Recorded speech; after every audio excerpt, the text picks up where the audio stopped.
ദൈവത്തിന്റെ പരിശുദ്ധമായ നാമം മഹത്വപ്പെടട്ടെ.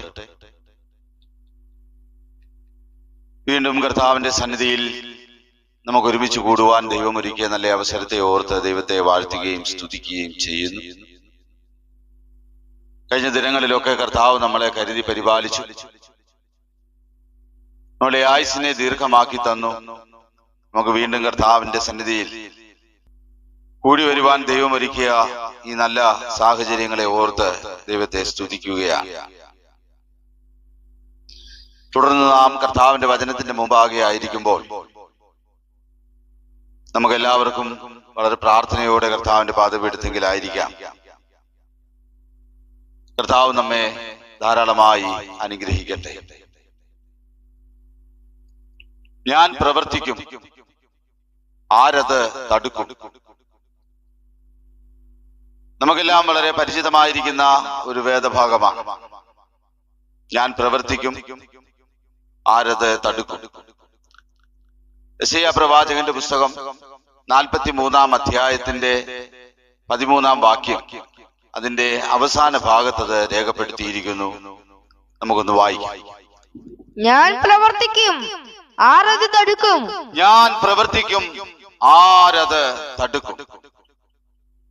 സർവാധികാരിയായ ദൈവം, സർവത്തിന്റെയും നിയന്ത്രണവും താൻ സർവാധിപനുമാണെന്ന് വ്യക്തമാക്കുന്ന വേദഭാഗമാണ് നാം വായിച്ചത്. ഭൂമിയിലെ ഏറ്റവും വലിയ ചക്രവർത്തി എന്നറിയപ്പെടുന്ന നെബൂഖദ്നേസർ അത് മനസ്സിലാക്കി. ദാനിയേൽ പ്രവാചകന്റെ പുസ്തകം 4-ാം അധ്യായം അതിന്റെ 34-35 വാക്യങ്ങൾ നമുക്കൊന്ന് വായിക്കാം. ആ കാലം കഴിഞ്ഞിട്ട് നെബൂഖദ്നേസർ എന്ന ഞാൻ സ്വർഗത്തിലേക്ക് കണ്ണുയർത്തി, എന്റെ ബുദ്ധിയും എനിക്ക് മടങ്ങി വന്നു. ഞാൻ അത്യുന്നതനായവനെ വാഴ്ത്തി എന്നേക്കും ജീവിച്ചിരിക്കുന്നവനെ സ്മരിച്ച് ബഹുമാനിക്കുകയും ചെയ്തു. അടുത്തത്, അവന്റെ ആധിപത്യം എന്നേക്കുമുള്ള ആധിപത്യവും അവന്റെ രാജ്യത്വം തലമുറ തലമുറയായുള്ളതുമല്ലോ. അവൻ സർവഭൂവാസികളെയും നാസ്തിയായി എണ്ണുന്നു. സ്വർഗീയ സൈന്യത്തോടും ഭൂവാസികളോടും ഇഷ്ടം പോലെ പ്രവർത്തിക്കുന്നു. അവന്റെ കൈ തടുപ്പാനോ നീ എന്തു ചെയ്യുന്നുവെന്ന് അവനോട് ചോദിപ്പാനോ ആർക്കും കഴിയുകയില്ല. ദൈവത്തിന് മഹത്വം.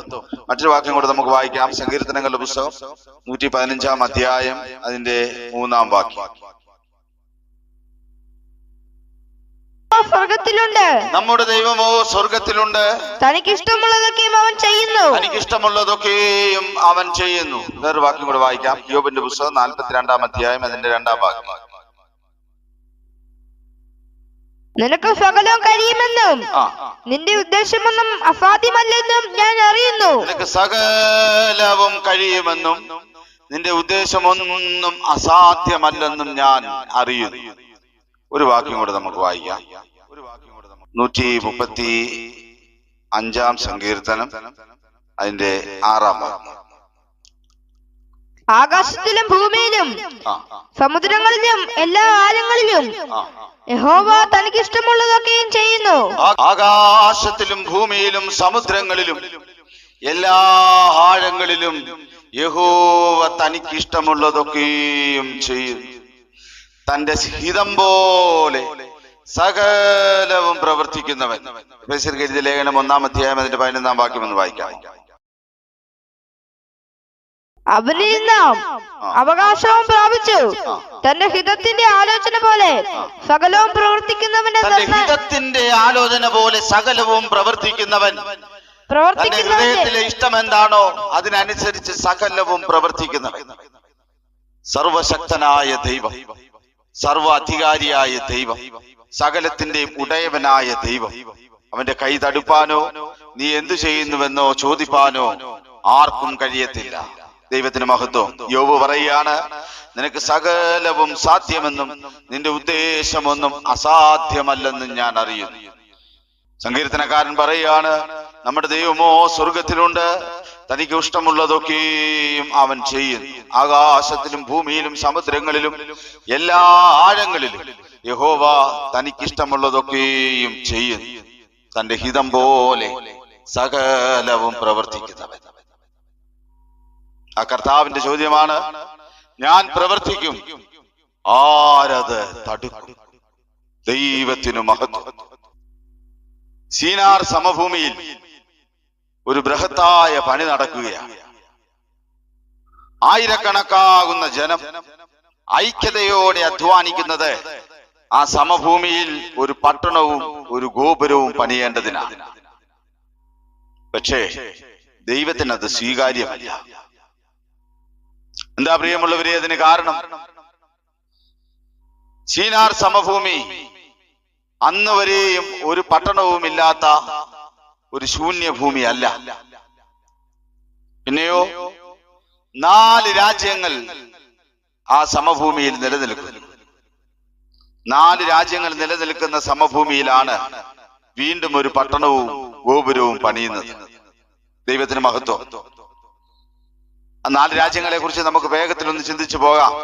ഒന്നാമത്തേത് വളരെ പ്രശസ്തമാണ്. അതിന്റെ പേര് ബാബേൽ എന്നാണ്.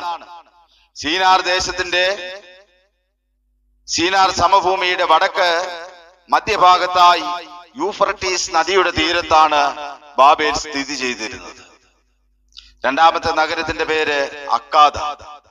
ബാബേലിന് അല്പം കൂടി വടക്ക് ഇന്നത്തെ ബാഗ്ദാദിനടുത്താണ് ആ രാജ്യം നിലനിന്നത്.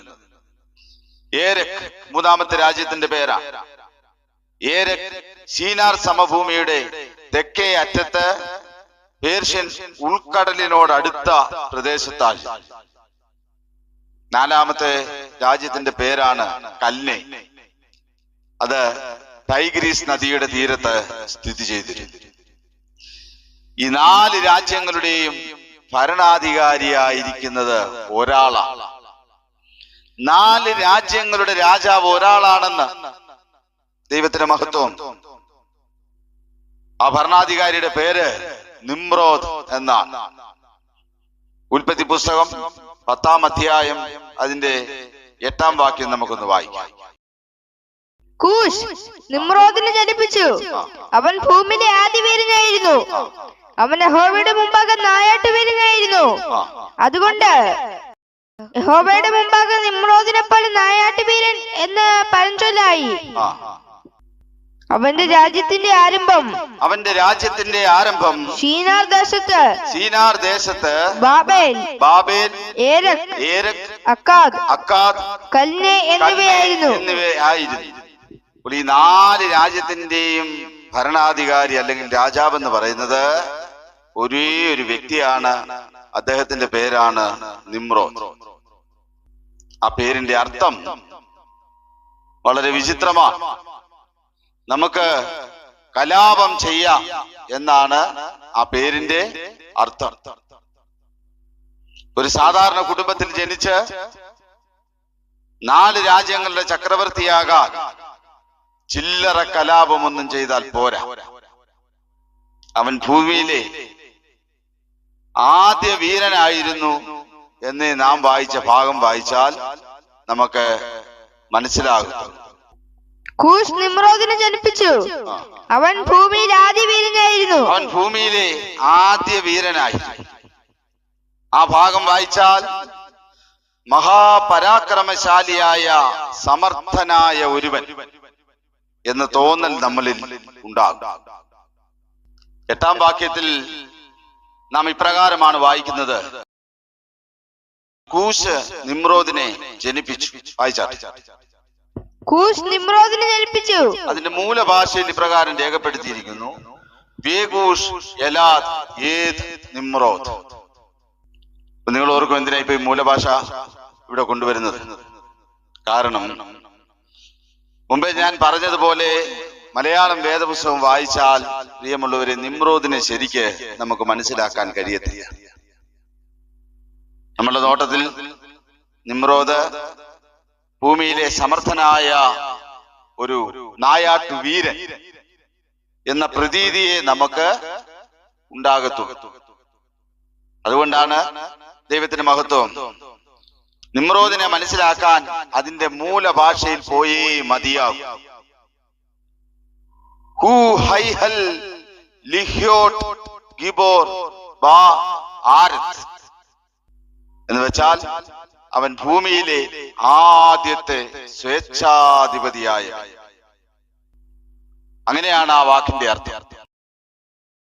നമ്മൾ നായാട്ടു വീരൻ എന്ന് വായിക്കുന്ന ഭാഗം യഥാർത്ഥത്തിൽ ഒരു സ്വേച്ഛാധിപതിയായിരിക്കുന്ന മനുഷ്യനെ, ഒരു ക്രൂരനായ മനുഷ്യനെ ചൂണ്ടിക്കാണിക്കുന്നതാണ്.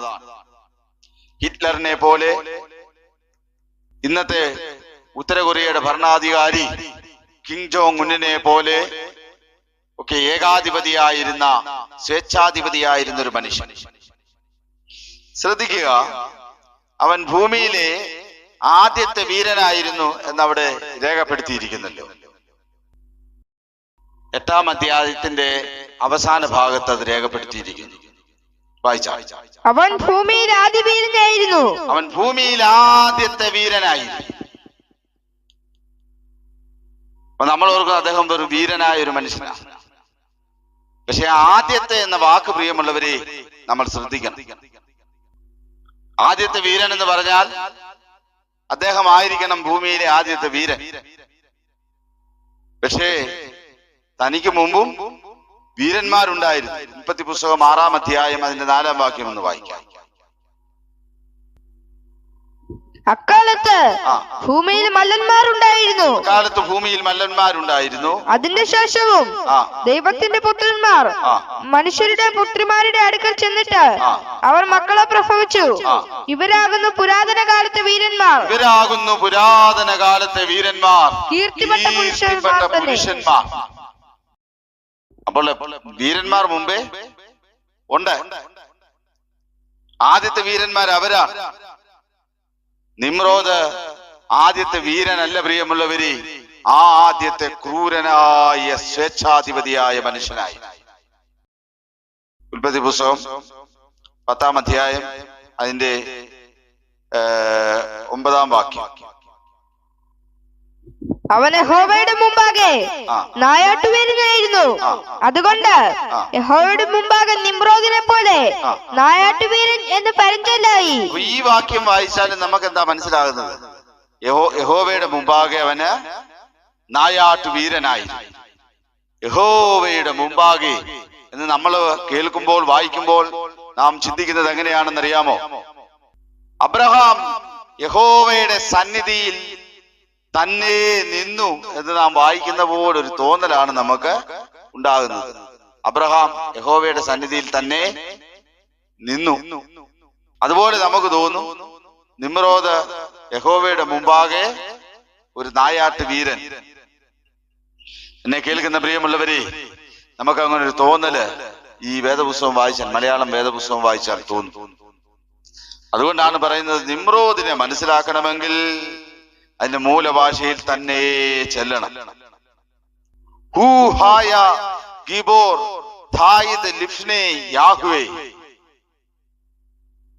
നാം വായിച്ച 9-ാം വാക്യത്തിലെ വേദഭാഗമാണ്.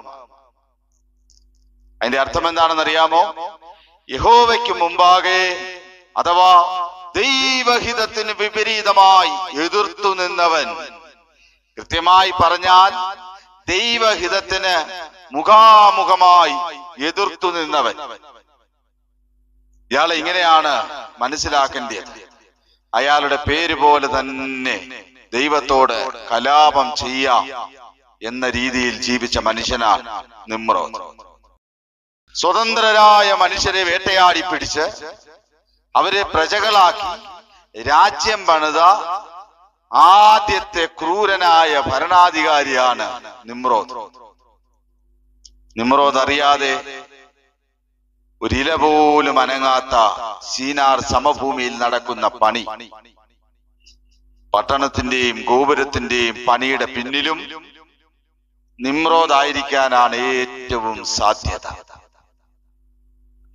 എന്തുകൊണ്ട് ഈ പണികൾ ദൈവത്തിന് സ്വീകാര്യമല്ല, പ്രിയമുള്ളവരെ?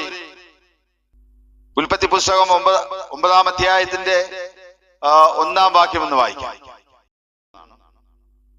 ദൈവം നോഹയും അവന്റെ പുത്രന്മാരെ അനുഗ്രഹിച്ച് അവരോട് അരുളി ചെയ്തതെന്തെന്നാൽ, നിങ്ങൾ സന്താനപുഷ്ടിയുള്ളവരായി പെരുകി ഭൂമിയിൽ നിറവിൻ. നിങ്ങൾ സന്താനപുഷ്ടിയുള്ളവരായി പെരുകി ഭൂമിയിൽ നിറയുവിൻ. പട്ടണം പണിയുന്നവരുടെ താല്പര്യം എന്താണെന്ന് അറിയാമോ, പ്രിയമുള്ളവരെ? നാം ഭൂതലത്തിലൊക്കെയും ചിതറിപ്പോകാതിരിപ്പാൻ. വായിച്ചാട്ടെ 11-ാം അധ്യായം 4-ാം വാക്യം. നാം ഭൂതലത്തിലൊക്കെയും ചിതറിപ്പോകാതിരിപ്പാൻ ഒരു പട്ടണവും ആകാശത്തോളം എത്തുന്ന ഒരു ഗോപുരവും പണിക. ദൈവത്തിന് മഹത്വം. പട്ടണവും ഗോപുരവും പണിയുന്നതിന്റെ പിന്നിലെ ഒരു പ്രധാന ലക്ഷ്യമെന്ന് പറയുന്നത് നാം ഭൂതലത്തിലൊക്കെയും ചിതറിപ്പോകാതിരിപ്പാൻ, നമുക്ക് ഒരുമിച്ച് പാർക്കുവാൻ. ദൈവത്തിന്റെ പദ്ധതി എന്താണ്? നിങ്ങൾ സന്താന പുഷ്ടിയുള്ളവരായി പെരുകി ഭൂമിയിൽ നിറയണം. പട്ടണം പണിയുന്നവരുടെ താല്പര്യം എന്താണ്? നാം ഭൂതലത്തിലൊക്കെയും ചിതറിപ്പോകാതിരിപ്പാൻ. എന്നെ കേൾക്കുന്ന പ്രിയമുള്ളവരെ, ദൈവഹിതത്തിന് വിപരീതമായി ദൈവഹിതത്തോട് നേരിട്ട് എതിർക്കുന്ന പണിയാണിത്. അതുകൊണ്ടാണ് ദൈവത്തിന് ഈ പണികൾ സ്വീകാര്യമല്ലാത്തത്. എന്നെ കേൾക്കുന്ന പ്രിയമുള്ളവരെ, നമ്മുടെ പ്രവൃത്തികളും നമ്മുടെ ജീവിതവും നമ്മുടെ പണികളും കർത്താവിന് പ്രസാദമുള്ളതായിരിക്കാൻ, ദൈവഹിതമാണോ എന്നുള്ളത് തിരിച്ചറിയുവാൻ നമുക്ക് എപ്പോഴും ഒരു മനസ്സൊരുക്കമുണ്ടായിരിക്കും. അതുകൊണ്ടാണ് കർത്താവ് വളരെ വ്യക്തമായി പറയുന്നത്, നന്മയും പ്രസാദവും പൂർണ്ണതയുമുള്ള ദൈവഹിതം ഇന്നതെന്ന് നിങ്ങൾ തിരിച്ചറിയണം. ദൈവത്തിന് മഹത്വം. അപ്പോൾ ഒന്നാമത്തെ കാര്യം, ദൈവത്തിന് ഈ പണികൾ സ്വീകാര്യമല്ലാത്തതിന്റെ പിന്നിലെ ഒന്നാമത്തെ കാര്യം എന്താണെന്നറിയാമോ? ദൈവത്തിന്റെ പദ്ധതിയോട് നേരിട്ട് ഘടകവിരുദ്ധമായി നിൽക്കുന്ന പണിയാണിത്. രണ്ടാമത്തെ കാര്യം എന്താ? നമുക്കൊരു പേരുമുണ്ടാക്കുക. ദൈവത്തെ പൂർണ്ണമായി ഒഴിവാക്കി മനുഷ്യൻ തന്റെ പേരുയർത്താൻ ശ്രമിച്ച മാനവികതയുടെ ആദ്യത്തെ രൂപമാണ്, ആദ്യത്തെ പ്രവൃത്തിയാണ് പ്രിയമുള്ളവരെ ഈ നടക്കുന്ന പണി. ദൈവത്തിന് മഹത്വം. അപ്പൊ മനുഷ്യന്റെ ആഗ്രഹം എന്താ? ദൈവത്തെ എല്ലാം ഒഴിവാക്കിക്കൊണ്ട് തന്റെ പേരുയർത്തണം, തനിക്കൊരു യശസ്സുണ്ടാക്കണം, മഹത്വമെല്ലാം തനിക്ക് വരണം. പട്ടണം പണിതതിന്റെയും ഗോപുരം പണിയുന്നതിന്റെയും മഹത്വമെല്ലാം നമുക്ക് തന്നെ വേണമെന്നുള്ള ചിന്ത. എന്നെ കേൾക്കുന്ന പ്രിയമുള്ളവരെ, നമ്മളുടെ ജീവിതത്തിലുള്ള സകലത്തിന്റെയും മഹത്വം നാം കൊടുക്കേണ്ടത് ദൈവത്തിനാണ്. ദൈവത്തിന് മഹത്വം. നമുക്ക് തന്നെ പേരുയർത്താമെന്നുള്ള ചിന്ത നമ്മളുടെ ഇടയിൽ ആർക്കും ഉണ്ടാകരുത്. എന്റെ പേര് വലുതാക്കണം എന്നുള്ള ചിന്ത എന്നെ കേൾക്കുന്ന പ്രിയമുള്ളവരെ നമ്മളുടെ ഇടയിൽ ഉണ്ടാകരുത്. ഇവിടെ മനുഷ്യന്റെ ലക്ഷ്യം എന്താ? നമുക്കൊരു പേരുമുണ്ടാക്കുക. ദൈവത്തിന് മഹത്വം. വായിച്ചാട്ടെ 4-ാം അധ്യായത്തിന്റെ 4-ാം വാക്യത്തിന്റെ അവസാന ഭാഗം ഒന്ന് വായിച്ചാട്ടെ. നമുക്കൊരു പേരുമുണ്ടാക്കുക എന്നവർ പറഞ്ഞു. നമുക്കൊരു പേരുമുണ്ടാക്കുക എന്നവർ പറഞ്ഞു. അതുകൊണ്ട് തന്നെ ദൈവത്തിന് ആ പണി സ്വീകാര്യമല്ല. തൊട്ടടുത്ത അധ്യായത്തിൽ നാം അബ്രഹാമിനെ കാണുകയാണ് പ്രിയമുള്ളവർ. അവിടെ അബ്രഹാമിനോട് ദൈവം പറയുന്നത് നോക്കുക, ഞാൻ നിന്നെ വലിയൊരു ജാതിയാക്കും, നിന്നെ അനുഗ്രഹിച്ചതിന്റെ പേർ വലുതാക്കും. ഉൽപ്പത്തി പുസ്തകം 12-ാം അധ്യായം അതിന്റെ 2-ാം വാക്യം എന്ന് വായിച്ച. ഞാൻ നിന്നെ വലിയൊരു ജാതിയാക്കും, ഞാൻ നിന്നെ വലിയൊരു ജാതിയാക്കും, നിന്നെ അനുഗ്രഹിച്ച് നിന്റെ പേർ വലുതാക്കും, നിന്നെ അനുഗ്രഹിച്ച് നിന്റെ പേർ വലുതാക്കും, നീ ഒരു അനുഗ്രഹമായിരിക്കും, നീ ഒരു അനുഗ്രഹമായിരിക്കും. നോക്കുക പ്രിയമുള്ളവരെ, മനുഷ്യൻ സ്വന്തമായി തന്റെ പേർ വലുതാക്കാൻ പോയപ്പോൾ ദൈവം അതിനെതിരായിരുന്നെങ്കിൽ, മനുഷ്യൻ സ്വന്തം അഹങ്കാരം കൊണ്ട് പേരുണ്ടാക്കാൻ നോക്കിയാൽ അത് തകരും പ്രിയമുള്ളവരെ, തകരും. എന്നാൽ സഹോദര, ദൈവത്തിൽ ആശ്രയിച്ച് ജീവിച്ചാൽ ദൈവം നിന്നെ അബ്രഹാമിനെ ഉയർത്തിയതുപോലെ അനുഗ്രഹിച്ച് ദൈവഹിതപ്രകാരം നിന്നെ ഉയർത്തും. അതുകൊണ്ട് തക്ക സമയത്ത് നിങ്ങളെ ഉയർത്തുവാൻ ദൈവത്തിന്റെ ബലമുള്ള കൈക്കീഴ് താണിരിപ്പിൻ എന്ന് ദൈവത്തിന്റെ വചനം നമ്മളോട് ആവശ്യപ്പെടുകയാണ്. ദൈവത്തിന് മഹത്വം. അപ്പോൾ ദൈവത്തിന് ഈ സീനാർ സമഭൂമിയിൽ നടക്കുന്ന ഈ വലിയ പണിയിൽ താല്പര്യമില്ലാത്തതിന്റെ കാരണം, ദൈവത്തിന് അത് സ്വീകാര്യമല്ലാത്തതിന്റെ കാരണം, ഒന്ന്, നിങ്ങൾ സന്താന പുഷ്ടിയുള്ളവരായി ഭൂമിയിലൊക്കെയും പെരുകണമെന്നുള്ള ദൈവിക പദ്ധതിക്ക് ഘടകവിരുദ്ധമാണിത്. ഓർക്കുക, വിശുദ്ധ വേദപുസ്തകം നമ്മളുടെ മുമ്പിൽ വെക്കുന്ന ദൈവഹിത പ്രകാരമുള്ള കാര്യങ്ങൾക്ക് വിപരീതമായി നാം ചെയ്യുന്ന ഏതു കാര്യത്തിനും ദൈവം എതിരായിരിക്കും. വളരെ നമുക്കെല്ലാം അറിയാവുന്ന വളരെ പരിചിതമായ ഒരു വാക്യമുണ്ട്. അത് ഇപ്രകാരമാണല്ലോ: ദൈവം അനുകൂലമെങ്കിൽ പ്രതികൂലമാർ. അങ്ങനെയെങ്കിൽ എന്നെ കേൾക്കുന്ന പ്രിയമുള്ളവരെ, ദൈവം പ്രതികൂലമെങ്കിൽ അനുകൂലമായ ആരുണ്ടായിട്ട് എന്ത് പ്രയോജനം? അതുകൊണ്ട് ദൈവിക പദ്ധതിക്കും ദൈവഹിതത്തിനും എതിരായി മാനുഷിക ബുദ്ധിയിൽ നാം ഒന്നും ചെയ്യാതിരിക്കുന്നതാണ് പ്രിയമുള്ളവരെ നമ്മുടെ ജീവിതത്തിന്റെ നല്ലത്. ദൈവഹിതം വിശുദ്ധ വേദപുസ്തകം നമ്മുടെ മുമ്പാകെ വെളിപ്പെടുത്തിയിരിക്കുന്ന ദൈവവചന സത്യങ്ങൾക്ക് നാം എതിരായി നിൽക്കുന്നെങ്കിൽ അതിന്റെ അർത്ഥം നാം ദൈവത്തോട് നേരിട്ട് എതിർക്കുന്നു എന്നാണ്. നിമ്രോദിന്റെ പേരിന്റെ അർത്ഥം പോലായി പോകും അത്. നമുക്ക് കലാപം ചെയ്യാം. ദൈവത്തോട് കലാപം ചെയ്യുന്നവനായി മാറുന്ന പരിപാടിയാണ്. ഇവിടെയും ആ പണിയാണ് നടക്കുന്നത്. ദൈവഹിതത്തിന് വിപരീതമായിരിക്കുന്ന പണി. അതുകൊണ്ട് തന്നെ ദൈവത്തിന് ആ പണിയിൽ താല്പര്യമില്ല. രണ്ടാമത്തെ കാര്യം, നമുക്കൊരു പേരുമുണ്ടാക്കുക.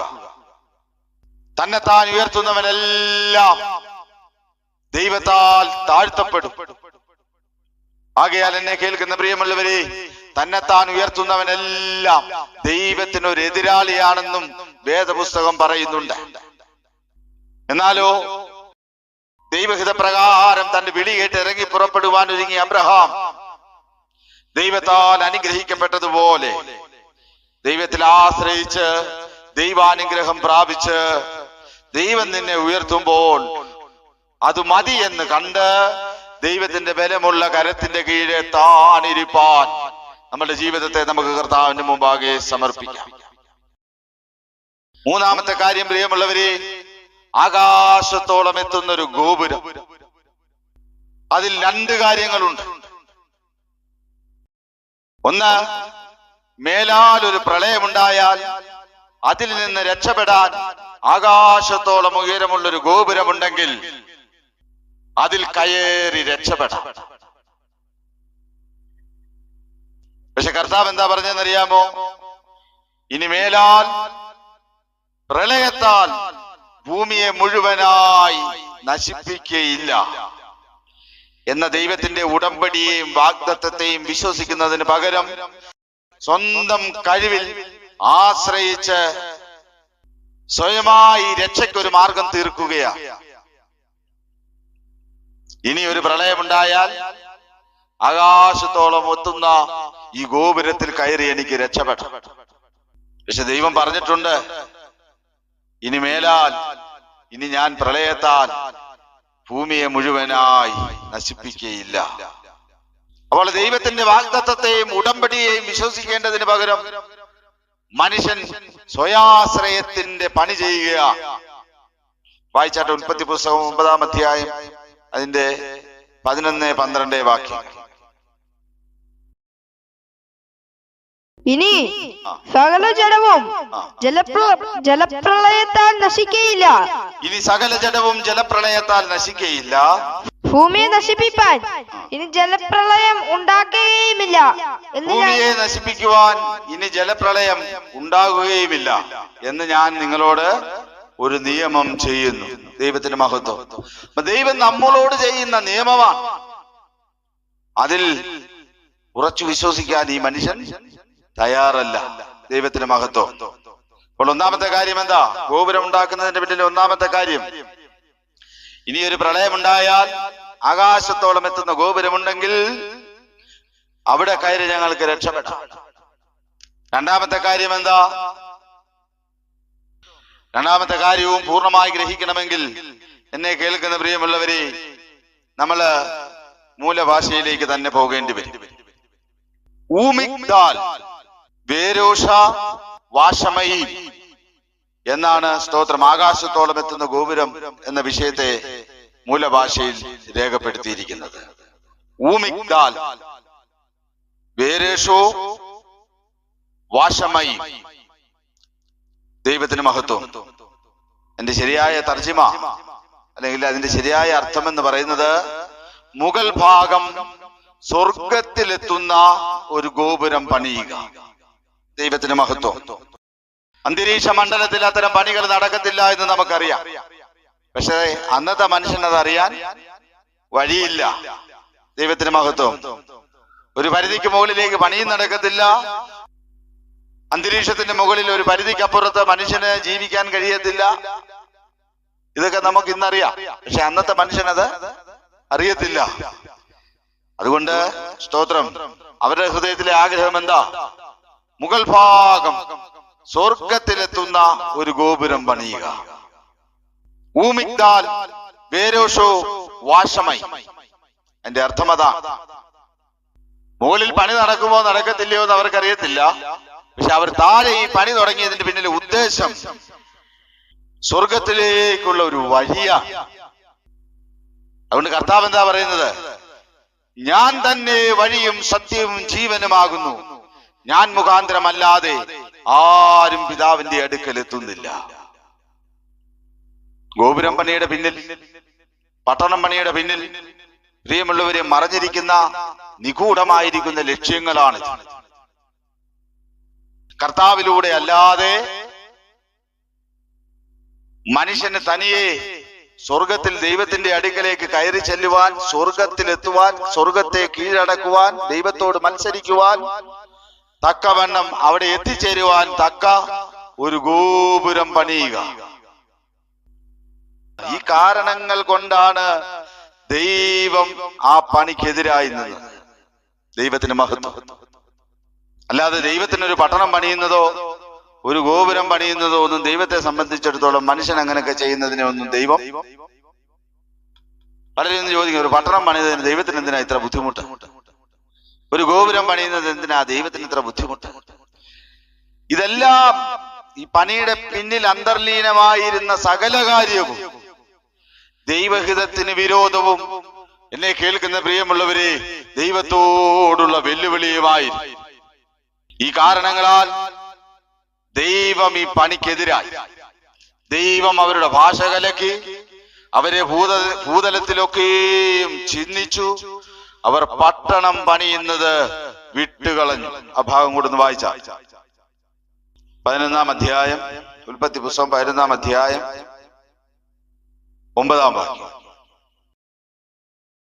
സർവഭൂമിയിലെയും ഭാഷ യഹോവ അവിടെ വെച്ച് കലക്കിക്കളയാൽ അതിന് ബാബേൽ എന്ന് പേരായി. യഹോവ അവരെ അവിടെ നിന്ന് ഭൂതലത്തിലെങ്ങും ചിഹ്നിച്ചു കളഞ്ഞു. യഹോവ അവരെ അവിടെ നിന്നും ഭൂതലത്തിലൊക്കെയും ചിഹ്നിച്ചു കളഞ്ഞു.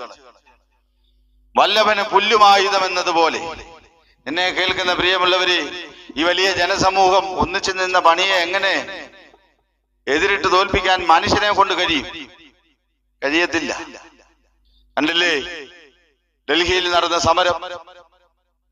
സർക്കാർ സകല അധികാരവും പ്രയോഗിച്ച ആ കുട്ടികളെ ചിതറിച്ചു വിടാൻ നോക്കി. പക്ഷെ ജനക്കൂട്ടം ഒന്നിച്ചു നിൽക്കുകയാണ്. അവസാനം സർക്കാരിന് മുട്ടുമടക്കേണ്ടി വന്നു. എന്നാൽ പ്രിയമുള്ളവരെ, അവരെ പിരിച്ചുവിടാൻ വെടിവെച്ചു, ലാത്തി ചാർജ് നടത്തി, എന്തെല്ലാം കാര്യങ്ങൾ ചെയ്തു. പക്ഷേ ഒന്നും പ്രയോജനമുണ്ടായില്ല. എന്നാൽ വാഴ്ത്തപ്പെട്ട കർത്താവ് എന്തു ചെയ്തു? അവരുടെ ഭാഷ കലക്കിക്കളഞ്ഞു. അവരെ അവിടെ നിന്ന് ഭൂതലത്തിലെങ്ങും ചിഹ്നിച്ചു കളഞ്ഞു. അങ്ങനെ അവർ പട്ടണം പണിയുന്നത് വിട്ടുകളഞ്ഞു. നിമ്രോദേ, സ്വയാശ്രയക്കാരായ മനുഷ്യരെ, ദൈവഹിതത്തോട് എതിർക്കുന്നവരെ, ദൈവത്തിനെതിരെ ജ്ഞാനവുമില്ല, ബുദ്ധിയുമില്ല, ആലോചനയുമില്ല എന്നറിഞ്ഞുകൊള്ളുവിൻ. സദൃശവാക്യം 21-ാം അധ്യായം അതിന്റെ 30-ാം വാക്യം. സദൃശവാക്യം 21-ാം അധ്യായം അതിന്റെ 30-ാം വാക്യം. യഹോവയ്ക്കെതിരെ ജ്ഞാനവുമില്ല, ബുദ്ധിയുമില്ല. യഹോവയ്ക്കെതിരെ ജ്ഞാനവുമില്ല, ബുദ്ധിയുമില്ല, ആലോചനയുമില്ല. ദൈവത്തിന്റെ മഹത്വം. എന്നെ കേൾക്കുന്ന പ്രിയമുള്ളവരെ, ദൈവത്തിന്റെ പദ്ധതിയോടും പരമാധികാരത്തോടും എതിരായി നിൽക്കുന്ന മനുഷ്യന്റെയും സാത്താന്റെയും ഏതൊരാലോചനയും ജ്ഞാനവും ബുദ്ധിയും ആത്യന്തികമായി പരാജയപ്പെടും. ഞാൻ പ്രവർത്തിക്കും, ആർ തടുക്കും എന്ന് കർത്താവിന്റെ വചനം ചോദിക്കുകയാണ്. ദൈവത്തിന് മഹത്വം. ദൈവം അറിയാതെയും ദൈവം അനുവദിക്കാതെയും ഈ പ്രപഞ്ചത്തിൽ ഒന്നും സംഭവിക്കത്തില്ല പ്രിയമുള്ളവരെ. പക്ഷെ പലപ്പോഴും നമ്മളുടെ ഉള്ളിൽ നിന്നൊരു ചോദ്യം നമ്മുടെ ജീവിതത്തിന്റെ വിവിധ ഘട്ടങ്ങളിൽ ഉണ്ടായിട്ടുണ്ട്. അതിപ്രകാരമാണല്ലോ, യഹോവ നമ്മോട് കൂടെ ഉണ്ടെങ്കിൽ നമുക്ക് ഇതൊക്കെ ഭവിക്കുന്നത് എന്ത്? ന്യായാധിപന്മാരുടെ പുസ്തകം 6-ാം അധ്യായം അതിന്റെ 13-ാം വാക്യം. ന്യായാധിപന്മാരുടെ പുസ്തകം 6-ാം അധ്യായം അതിന്റെ 13-ാം വാക്യം. ഗിദെയോൻ യഹോവയോട്, അയ്യോ യജമാനനെ, യഹോവ നമ്മോട് കൂടെ ഉണ്ടെങ്കിൽ നമുക്കിതൊക്കെ ഭവിക്കുന്നത് എന്ത്? യഹോവ നമ്മോട് കൂടെ ഉണ്ടെങ്കിൽ നമുക്കിതൊക്കെ ഭവിക്കുന്നത് എന്ത്? നമ്മുടെ ഉള്ളിൽ പലപ്പോഴും നമ്മൾ കടന്നു പോകുന്ന ജീവിത സാഹചര്യങ്ങളുടെ മുഖത്ത് നമ്മുടെ ഉള്ളിൽ പലപ്പോഴും ഉണ്ടാകുന്ന ചോദ്യമാണ്. ജീവിതത്തിൽ പല വെല്ലുവിളികൾ നേരിടേണ്ടി വരുമ്പോൾ, ചില സന്ദർഭങ്ങളിൽ ചില പരാജയങ്ങളിലൂടെ കടന്നു പോകേണ്ടി വരുമ്പോൾ, ചില സന്ദർഭങ്ങളിൽ നാം ജീവിതത്തിൽ ഒട്ടുമേ പ്രതീക്ഷിക്കാത്ത ചില കാര്യങ്ങളിലൂടെ കടന്നു പോകേണ്ടി വരുമ്പോൾ, ചില കഷ്ടങ്ങളിലൂടെയും പ്രയാസങ്ങളിലൂടെയും പ്രതിസന്ധികളിലൂടെയും നിന്ദകളിലൂടെയും അപമാനങ്ങളിലൂടെയും നാം കടന്നു പോകേണ്ടി വരുമ്പോൾ, എന്നെ കേൾക്കുന്ന പ്രിയമുള്ളവരെ, പലപ്പോഴും നാം ചിന്തിക്കാറുണ്ട്, യഹോവ നമ്മോട് കൂടെ ഉണ്ടെങ്കിൽ നമുക്കിതൊക്കെ ഭവിക്കുന്നത്. കേട്ടോ പ്രിയമുള്ളവരെ, ഒരുത്തൻ നിന്നോട് കലശൽ കൂട്ടുന്നുവെങ്കിൽ അതെന്റെ ഹിതപ്രകാരമല്ല. ആരെങ്കിലും നിന്നോട് കലശൽ കൂടിയാൽ അവൻ നിന്റെ നിമിത്തം വീഴും. ദൈവത്തിന് മഹത്വം. നമ്മുടെ ജീവിതത്തിൽ ഒരുത്തൻ വന്ന് നമ്മളോട് വഴക്കുണ്ടാക്കുകയാണ്, വെറുതെ ഇരിക്കുന്ന നമ്മളോട് വക്കാണത്തിന് വരികയാണ്. നമ്മൾ ഓർക്കും, ഇതെന്ത് കളി, കർത്താവേ ഇതിനു വേണ്ടി ഞാനൊന്നും ചെയ്തിട്ടില്ലല്ലോ എന്ന് നമ്മൾ ചിന്തിക്കുകയാണ്. കർത്താവും പറയുകയാണ്, അവൻ നിന്നോട് കലശൽ കൂട്ടുന്നെങ്കിൽ അതെന്റെ ഹിതപ്രകാരമല്ല. പക്ഷെ കർത്താവിന്റെ ഹിതപ്രകാരം ചില പണികളുമുണ്ട്. ഇപ്രകാരം അതിനെക്കുറിച്ചാണ് തിരുവെഴുത്ത് പറയുന്നത്, കഷ്ടത സഹിഷ്ണുതയെയും സഹിഷ്ണുത സിദ്ധതയെയും സിദ്ധത പ്രത്യാശയും ഉളവാക്കും. അതുകൊണ്ട് നാം സകല കഷ്ടങ്ങളിലും പ്രശംസിക്കും. ദൈവത്തിന് മഹത്വം. എന്നെ കേൾക്കുന്ന പ്രിയമുള്ളവരെ, സ്തോത്രം. ദൈവം അറിയാതെ ഈ പ്രപഞ്ചത്തിലൊന്നും സംഭവിക്കത്തില്ല. എന്നെയും നിങ്ങളെയും തെരഞ്ഞെടുത്തതിന്റെ പിന്നിൽ ദൈവത്തിന്റെ പദ്ധതികളുണ്ട്. ദാവീദിനെ ഇസ്രായേലിന്റെ രാജാവാക്കുന്നതിന്റെ പിന്നിൽ പ്രവർത്തിച്ച ഒരു ദൈവകരമുണ്ട്. ഗോലിയാത്തിനെതിരെ നിൽക്കുന്നതിന് മുമ്പേ ദൈവം അവനെ കാട്ടിൽ പരിശീലിപ്പിക്കുകയായി. അവനൊരു കാര്യമറിയാം, ദൈവം എന്നോട് കൂടെയുണ്ടെങ്കിൽ കാട്ടിലെ സിംഹവും കരടിയും എനിക്കൊരു പ്രതിയോഗിയല്ല. ദൈവത്തിന് മഹത്വം. ദൈവം തെരഞ്ഞെടുക്കുന്ന മനുഷ്യനാ. രംഗത്ത് വരുന്നതിന് മുമ്പേ കാട്ടിന്റെ ഉള്ളിൽ താൻ പരിശീലിപ്പിക്കപ്പെടുകയാണ്. ആരും അതറിയുന്നില്ല. ദൈവം തെരഞ്ഞെടുക്കാൻ പോകുന്ന മനുഷ്യനല്ലേ ദാവീദ്. സവിശേഷതകളുള്ള മനുഷ്യനല്ലേ. എന്നാൽ അവന്റെ ആട്ടിൻകൂട്ടത്തിന് ഒരു പ്രത്യേക കരുതൽ ഞാൻ നൽകാം എന്നല്ല, പിന്നെയോ അതിന്റെ ഇടയിലേക്ക് ഒരു സിംഹത്തെ ദൈവം അയച്ചു. അതിന്റെ ഇടയിലേക്ക് ഒരു കരടിയെ ദൈവം അയച്ചു. കാരണം എന്താ? ഇടയന്റെ മനസ്സ് ദാവീദിൽ പാകപ്പെട്ടു വരണം. കർത്താവിന്റെ പണിയതാ. സിംഹം പിടിക്കുന്നതും ആട്ടിൻകുട്ടി കരയുന്നതും സിംഹം ആട്ടിൻകുട്ടിയെ കൊണ്ട് ഓടുന്നതും പിന്നാലെ ദാവീദ് ഓടുന്നതും ചിന്തിക്കുക. എത്ര ദൂരം ഓടിയെന്ന് നമുക്കറിയത്തില്ല. ഒരു സിംഹത്തിന്റെ പുറകെ തന്റെ ഒരാടിനെ രക്ഷിക്കുവാൻ വേണ്ടിയിട്ടുള്ള ദാവീദിന്റെ ഓട്ടം, അതും ഒരു കഷ്ടതയാണ് പ്രിയമുള്ളവർ. ആ കഷ്ടതയിലൂടെ ദൈവം കടത്തിവിടുന്നത് എന്തിനാ? സകല കീടങ്ങളും മാറിയ ശുദ്ധി ചെയ്ത ഒരു ഉരുപ്പടിയായി ദൈവം നമ്മളെ പുറത്തെടുക്കാനാണ്. ഗോലിയാത്തിനെതിരെ നിൽക്കുന്നതിന് മുമ്പേ താൻ പരിശീലിക്കപ്പെടേണ്ടുന്നത് ആവശ്യമായി. അവനൊരു കാര്യം അറിയാം, ദൈവം എന്നോട് കൂടെ ഉണ്ടെങ്കിൽ കാട്ടിലെ സിംഹവും കരടിയും എനിക്കൊരു വിഷയമല്ല. അതിന്റെ താടിക്ക് പിടിച്ചടിച്ചു കൊല്ലുവാൻ ശക്തി തന്നൊരു ദൈവമുണ്ട്. ആ ബോധ്യം എനിക്ക് അവിടെ കാട്ടിനുള്ളിൽ വെച്ച് ലഭിക്കേണ്ടതാ. ശൗലിന്റെ കൂടെ നിരന്നു നിൽക്കുന്ന യോദ്ധാക്കൾ എന്ന് വിളിക്കപ്പെടുന്ന പടയാളികളൊന്നും ഗോലിയാത്തിന്റെ മുമ്പാകെ നിൽക്കുവാൻ ത്രാണിയുള്ളവരായിരുന്നില്ല. എന്നാൽ ഇതോ ഒരു ബാലൻ. പക്ഷെ അവന് ആവശ്യ സമയത്ത് തന്നെ സഹായിച്ച, തനിക്ക് ശക്തി പകർന്ന ഒരു ദൈവത്തെ നന്നായിട്ട് അവൻ അറിയാം. ആ അറിവ് അവൻ ഉണ്ടാകണമെങ്കിൽ സിംഹത്തോടും കരടിയോടും എതിർത്തെങ്കിൽ അവരെ ജയിക്കാൻ കഴിഞ്ഞെങ്കിൽ മാത്രമേ ആ അറിവ് തനിക്കുണ്ടാകത്തുള്ളായിരുന്നു.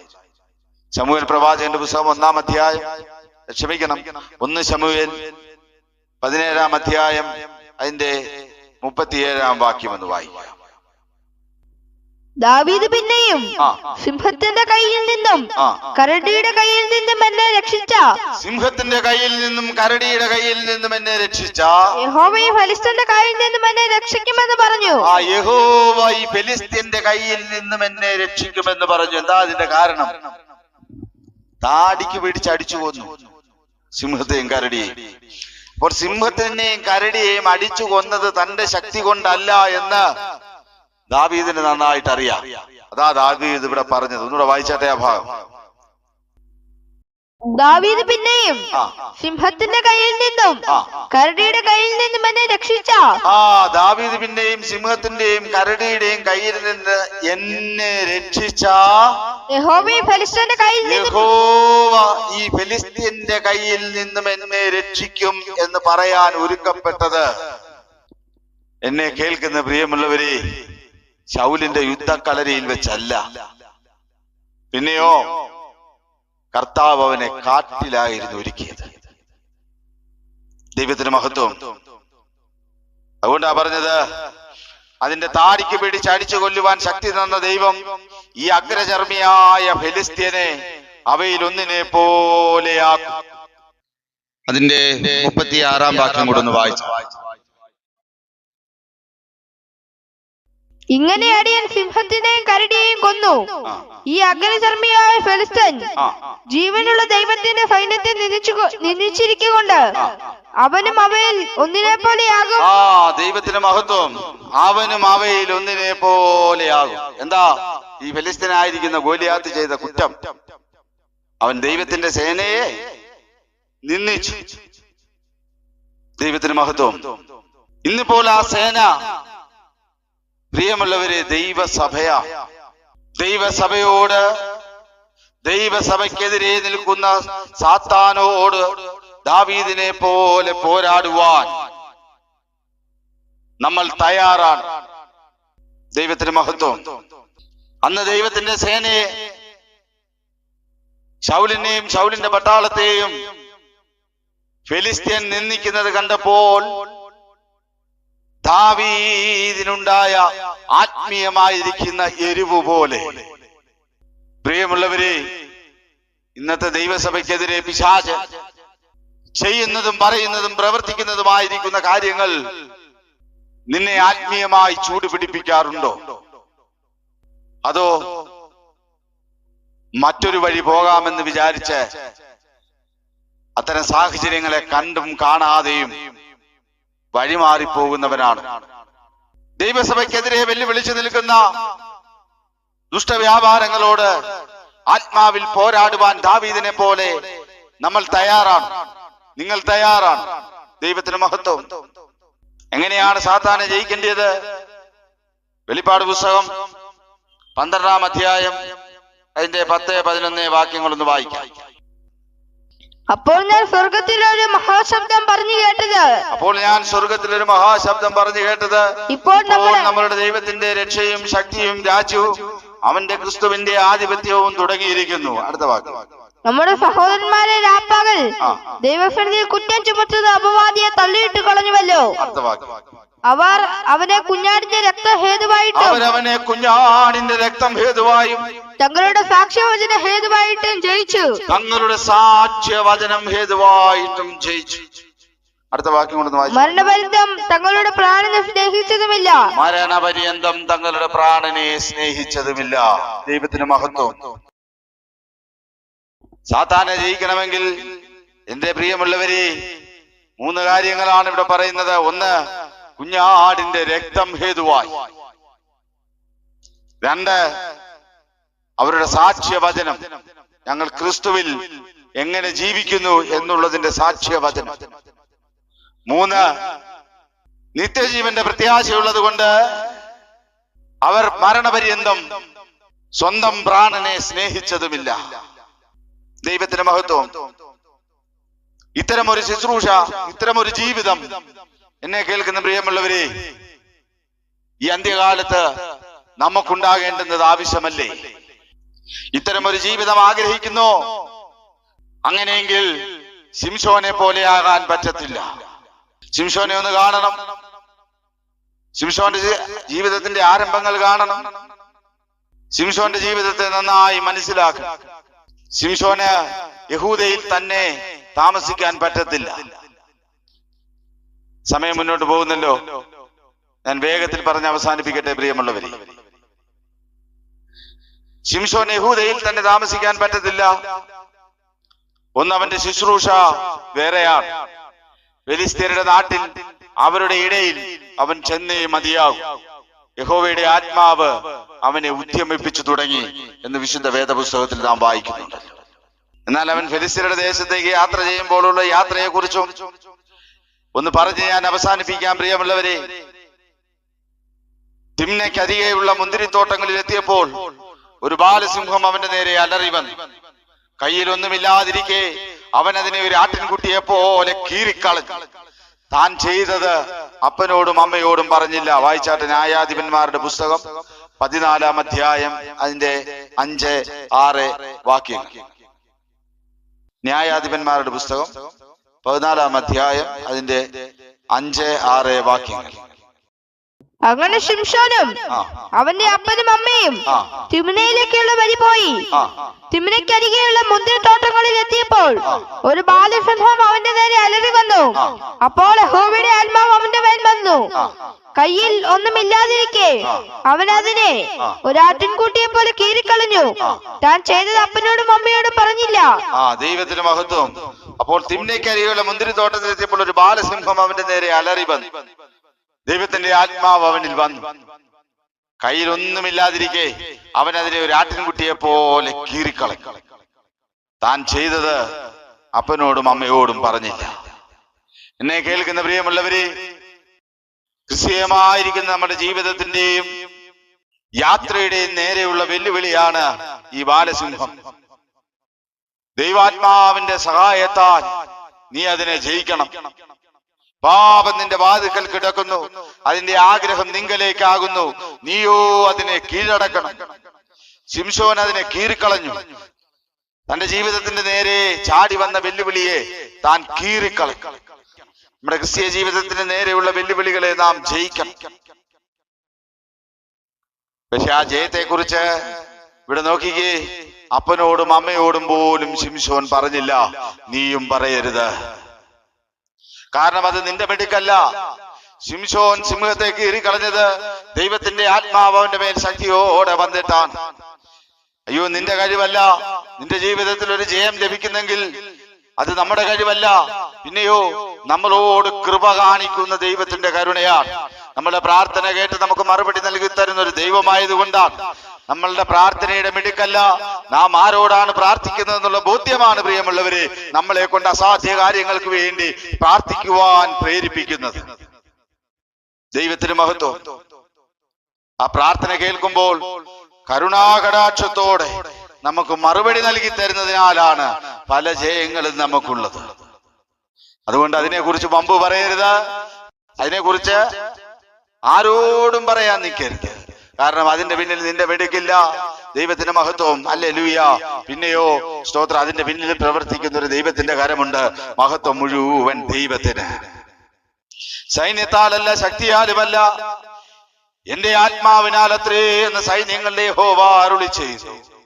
സെരുബ്ബാബേലിന്റെ മുമ്പിലുള്ള മഹാപർവ്വതമേ, നീ സമഭൂമിയാകും. അതിന് കൃപാ എന്ന ആർപ്പോടുകൂടെ അവൻ ആണിക്കല്ല് കയറ്റും. വായിച്ചാട്ട് സക്കരിയ പ്രവാചകന്റെ പുസ്തകം 4-ാം അധ്യായം അതിന്റെ 6-ാം വാക്യം. അവൻ എന്നോട് ഉത്തരം പറഞ്ഞ എന്തെന്നാൽ, സെരുബ്ബാബേലിനോടുള്ള യഹോവയുടെ അരുളപ്പാടാവിത്, സൈന്യത്താലല്ല, ശക്തിയാലുമല്ല, എന്റെ ആത്മാവിനാലത്രേ എന്ന് സൈന്യങ്ങളുടെ യഹോവ അരുളി ചെയ്യുന്നു. ദൈവത്തിന്റെ മഹത്വം. അപ്പൊ നോക്കുക, സൈന്യത്താലുമല്ല, ശക്തിയാലുമല്ല, ദൈവത്തിന്റെ ആത്മാവിനാലാണ് പ്രിയമുള്ളവരെ നമ്മളുടെ ജീവിതത്തിൽ എന്തെങ്കിലും ഒരു ജയമുണ്ടെങ്കിൽ അത്.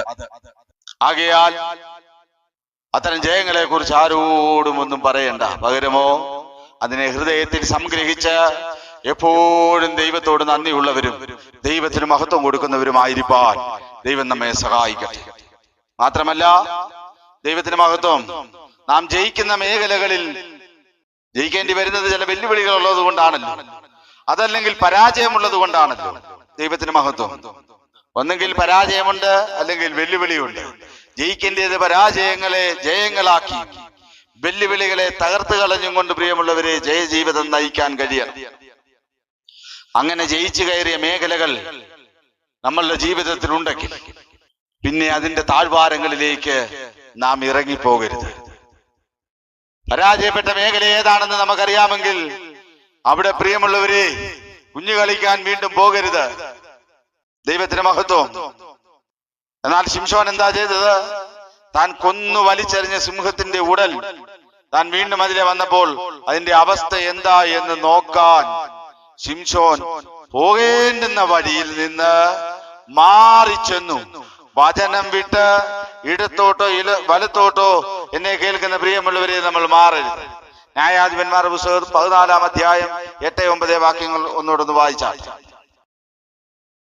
കുറെ കാലം കഴിഞ്ഞ ശേഷം അവൻ അവളെ വിവാഹം കഴിപ്പാൻ തിരികെ പോകുകയിൽ സിംഹത്തിന് ഉടൽ നോക്കേണ്ടതിന് മാറിച്ചെന്നു.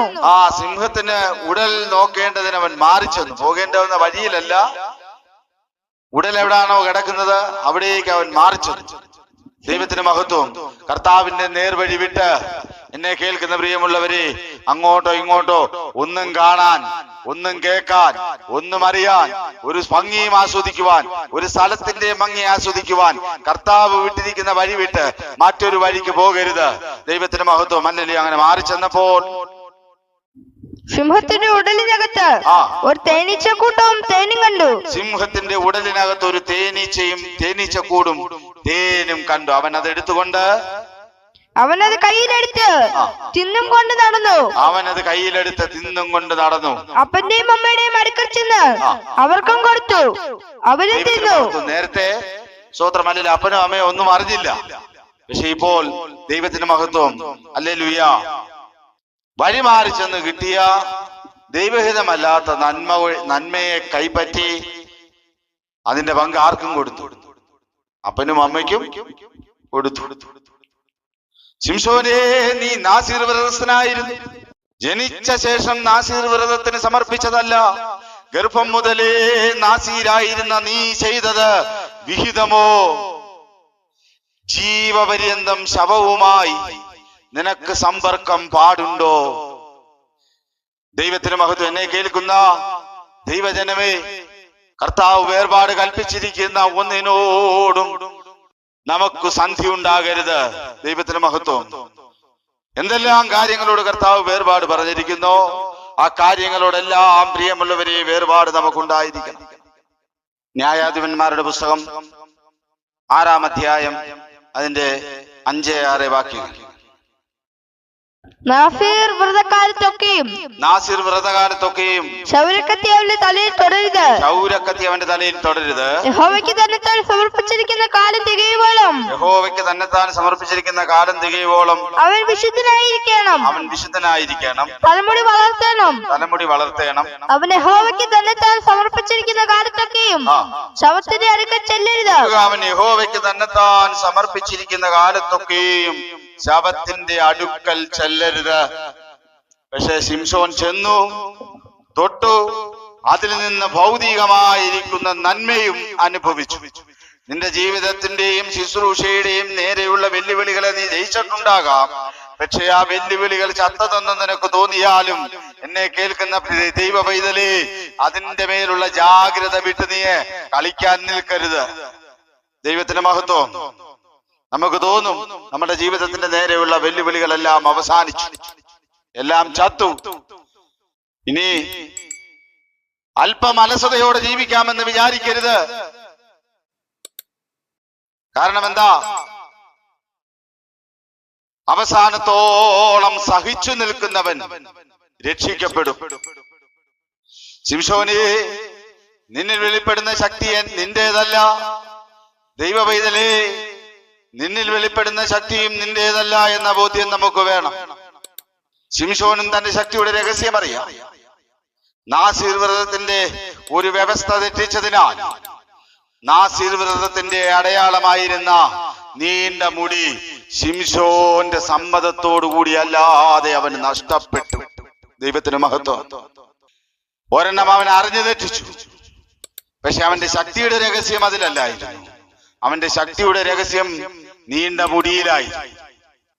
ശിംശോനേ, നീ ശവത്തിന്റെ അടുക്കൽ ചെന്ന് വിലക്കപ്പെട്ടതിൽ നിന്ന് നന്മ അനുഭവിച്ചപ്പോൾ നിന്റെ തലയുടെ മുടിയിൽ ദൈവം ഒളിപ്പിച്ചു വെച്ചിരിക്കുന്ന ആ ശക്തി, അത് നിന്നിൽ നിന്ന് നഷ്ടപ്പെടുന്നത് നിന്റെ സമ്മതത്തോടെയോ അറിവോടുകൂടെയോ അല്ലായിരുന്നു.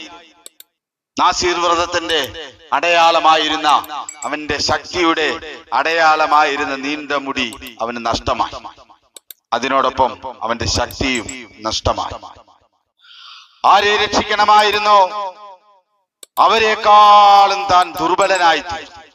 ഇസ്രായേൽ മക്കളെ രക്ഷിക്കുവാൻ ദൈവം ഗർഭം മുതലേ കണ്ടവനായിരുന്നു. പക്ഷെ അവൻ ഇസ്രായേൽ മക്കളെക്കാളും ദുർബലനായി മാറി.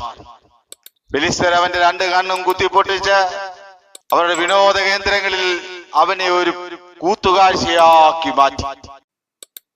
ആകയാൽ എന്നെ കേൾക്കുന്ന പ്രിയ ദൈവജനമേ, നമ്മുടെ ജീവിതത്തിലും കർത്താവ് നമ്മളെ തെരഞ്ഞെടുത്തതിന്റെ പിന്നിൽ ദൈവികമായ തന്റേതായ പദ്ധതികളുണ്ട്. ആ പദ്ധതികൾക്ക് വേണ്ടി നമ്മുടെ ജീവിതത്തെ നമുക്ക് സമർപ്പിക്കാം. എഫേസ്യർക്ക് എഴുതിയ ലേഖനം 6-ാം അധ്യായം അതിന്റെ 11 മുതൽ 18 വരെയുള്ള വാക്യങ്ങൾ നമുക്കൊന്ന് വായിക്കാം. സകല പ്രാർത്ഥനയാലും യാചനയാലും 11 തൊട്ട് വായിക്കണേ. പിശാചിന്റെ തന്ത്രങ്ങളോട് എതിർത്ത് നിൽപ്പാൻ കഴിയേണ്ടതിന് ദൈവത്തിന്റെ സർവായുധ വർഗം ധരിച്ചുകൊള്ളുവിൻ. നമുക്ക് പോരാട്ടമുള്ളത് ജഡരക്തങ്ങളോടല്ല, വാഴ്ചകളോടും അധികാരങ്ങളോടും ഈ അന്ധകാരത്തിന്റെ ലോകാധിപതികളോടും സ്വർലോകങ്ങളിലെ ദുഷ്ടാത്മസേനയോടും അത്രേ. അതുകൊണ്ട് നിങ്ങൾ ദുർദിവസത്തിന് എതിർപ്പാനും സകലവും സമാപിച്ചിട്ട് ഉറച്ചു നിൽപ്പാനും കഴിയേണ്ടതിന് ദൈവത്തിന്റെ സർവായുധ വർഗം എടുത്തുകൊള്ളുവിൻ. നിങ്ങളുടെ അരയ്ക്ക് സത്യം കെട്ടിയും നീതി എന്ന കവചം ധരിച്ചും സമാധാന സുവിശേഷത്തിനായുള്ള ഒരുക്കം കാലിന് ചെരുപ്പാക്കിയും എല്ലാറ്റിനും മീതെ ദുഷ്ടന്റെ തീയമ്പുകളെയൊക്കെയും കെടുക്കുവാൻ തക്കതായ വിശ്വാസം എന്ന പരിചയം എടുത്തും കൊണ്ട് നിൽപ്പിൻ. രക്ഷ എന്ന ശിരസ്ത്രവും ദൈവവചനം എന്ന ആത്മാവിന്റെ വാളും കൈക്കൊള്ളുവിൻ. സകല പ്രാർത്ഥനയാലും യാചനയാലും ഏത് നേരത്തും പ്രാർത്ഥിച്ചും അതിനായി ജാഗരിച്ചുകൊണ്ട് സകല വിശുദ്ധന്മാർക്കും എനിക്കും വേണ്ടി പ്രാർത്ഥനയിൽ പൂർണ്ണ സ്ഥിരത കാണിപ്പീൻ. ദൈവത്തിന് മഹത്വം. എന്നെ കേൾക്കുന്ന പ്രിയമുള്ളവരെ, കർത്താവ് ഇന്ന് തന്റെ പ്രവൃത്തികൾ ചെയ്യുന്നത് നമ്മളിൽ ഓരോരുത്തരോടും കൂടെയാണ്. ദൈവസഭയിലൂടെയാണ്, നമ്മളിലൂടെയാണ്. നമ്മെ കൂടാതെ കർത്താവ് ഇന്ന് ഒന്നും ചെയ്യുന്നില്ല എന്ന ബോധ്യം നമുക്കുണ്ടായിരിക്കണം. സകലത്തെയും നിറയ്ക്കുന്നവന്റെ നിറവായിരിക്കുന്ന ദൈവസഭ ഇന്ന് പിശാചിനോട് എതിർക്കണം എന്ന് കർത്താവിന്റെ വചനം നമ്മളോട് ആവശ്യപ്പെടുകയാണ്. നാം വായിച്ചത് അങ്ങനെയാണ്. പിശാചിന്റെ തന്ത്രങ്ങളോട് എതിർത്തു നിൽക്കണം. ദൈവത്തിന് മഹത്വം. ഒടുവിൽ കർത്താവിലും അവന്റെ അമിത ബലത്തിലും ശക്തിപ്പെടുവിൻ. വായിച്ചാട്ടെ. എഫേസ്യർക്കെഴുതിയ ലേഖനം 6-ാം അധ്യായം 10-ാം വാക്യം ഒന്ന് വായിച്ചാൽ. ഒടുവിൽ കർത്താവിലും അവന്റെ അമിത ബലത്തിലും ശക്തിപ്പെടുവിൻ. ഒടുവിൽ കർത്താവിലും അവന്റെ അമിത ബലത്തിലും ശക്തിപ്പെടുവിൻ. പ്രിയമുള്ളവരെ, ഇന്ന് കർത്താവിന്റെ സേനയായിരിക്കുന്ന നാം ദൈവത്തിന്റെയും മനുഷ്യരുടെയും ശത്രുവായിരിക്കുന്ന പിശാചിനെതിരെ നിൽക്കേണ്ടുന്നത് ആവശ്യമാണ്. ബാക്കി കാര്യങ്ങൾ കർത്താവ് നോക്കിക്കോളും. നാം ക്ഷീണിക്കരുത്. ഒടുവിൽ കർത്താവിലും അവന്റെ അമിത ബലത്തിലും ശക്തിപ്പെടുവിൻ. ഭയപ്പെടാതെ നിൽക്കണം. കർത്താവിന്റെ വചനത്തിനും സാക്ഷ്യത്തിനും വേണ്ടി ഉറച്ചു നിൽക്കണം. നമുക്ക് വേണ്ടി പ്രവർത്തിക്കുന്ന ഒരു ദൈവമുണ്ട്. അവന്റെ പ്രവൃത്തികളെ ആർ തടുക്കും? ഈ വചനങ്ങളാൽ ദൈവം ഈ പകൽക്കാലം നമ്മെ ഏവരെയും ധാരാളമായി അനുഗ്രഹിക്കട്ടെ എന്ന പ്രാർത്ഥനയോടെ ദൈവസന്നിധിയിൽ താണിരിക്കുന്നു. ദൈവത്തിന് മഹത്വം. ആമേൻ.